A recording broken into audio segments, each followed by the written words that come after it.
pro dan kontra tidak hanya di kalangan politisi saja.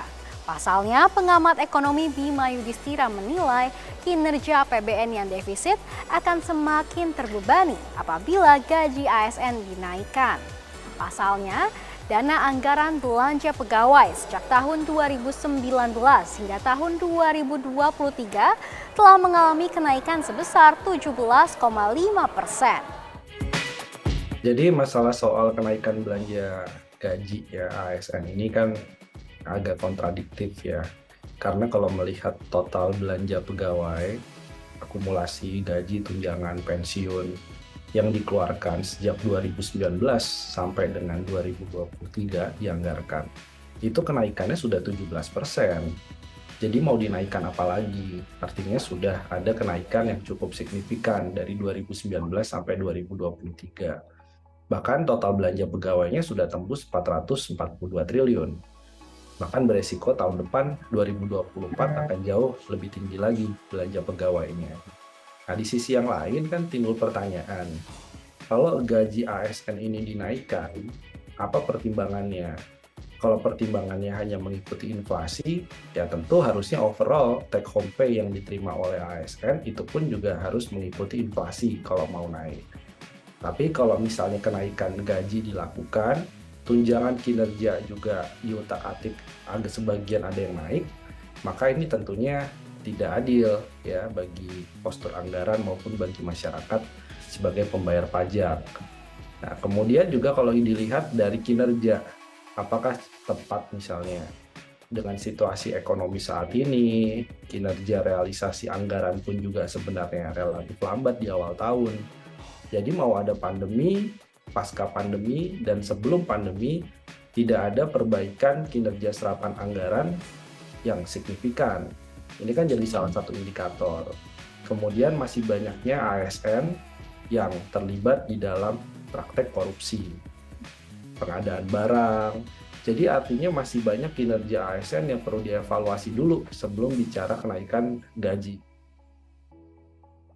Hal senada juga disampaikan pengamat kebijakan publik Trubus Rahadiansyah. Ia setuju dengan kebijakan pemerintah itu. Menurutnya, kenaikan gaji ASN seharusnya dilakukan tahun ini, bukan tahun depan karena syarat akan politisasi. Karena kan bukan tahun depan lagi, karena kan sejak era Pak Jokowi itu baru 2 kali naik, Pak. Jadi 2 kali naik itu 2015 dan 2019, itu pun nilainya setiap naikkan cuma 5%. Nah, harusnya kalau mau naik sekarang, harusnya naik sekarang. Karena kan sudah terdampak COVID, kemudian juga harga-harga juga sudah naik karena harga BBM juga naik. Harusnya sekarang sudah dinaikkan dan naiknya itu paling tidak misalnya 20%, Mbak, seperti yang dilakukan oleh presiden sebelumnya di era Pak SBY itu sampai 20%, Mbak. Nah, kalau sekarang harusnya 20%. Yang kedua, kalau naiknya baru tahun depan misalnya naiknya juga 5%, saya rasa tidak akan banyak berpengaruh terhadap daya beli ASN, terutama ASN yang ada di daerah, Mbak. Di daerah.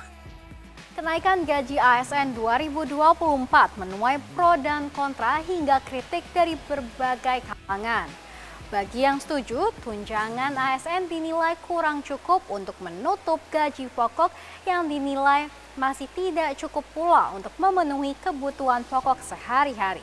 Sehingga diharapkan kenaikan gaji ASN dapat lebih dari 5%.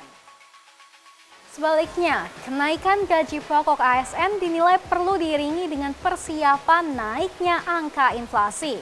Terlebih karena tingginya tren inflasi global serta dorongan belanja konsumtif jelang kontestasi politik ini.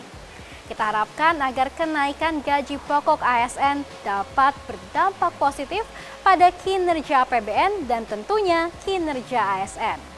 Dari Jakarta, Shania Latas dan juru kamera Muhammad Iqbal. Tim Liputan CNBC Indonesia.